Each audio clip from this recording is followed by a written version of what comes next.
అనేది మనిషి మరలా ఇంటికి వస్తాడనే గ్యారంటీ లేని స్థితిలో మనం ఉంటున్నాం. అలాగే రాత్రి పండుకున్న తర్వాత ఉదయాన్నే లేస్తామనే గ్యారంటీ స్థితిలో మన జీవితాలు లేవు.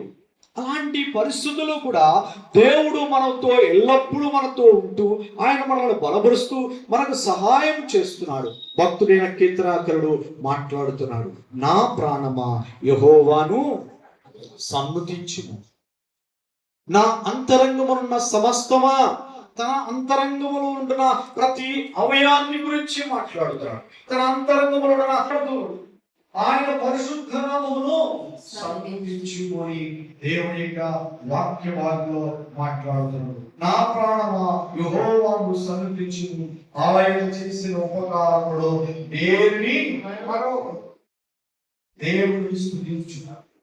ఇక్కడ భక్తుడైన కీర్తనాకారుడు మాట్లాడుతూ నీవు దేవుని స్తుతించు, దేవుని ఆరాధించు, దేవుని మహిమపరచు. ఆయన చేసిన ఉపకారం బట్టి, ఆయన చేసిన మేలును బట్టి నీవు మరచిపోకుండా నిత్యము ఆయనను స్తుతించే వ్యక్తిగా నీవు ఉండు అని తన ప్రాణముతోటి మాట్లాడుతున్నట్లుగా దైవ లేఖన భాగంలో మనం చూడగలుగుతాం. దేవుని స్తుతించుట అనే స్థితిని మనం కలిగి ఉన్నప్పుడు దేవుని యొక్క ఆశీర్వాదాలకు, దేవుని యొక్క దీవెనలకు మనం పాత్రులముగా ఉండగలుగుతాం.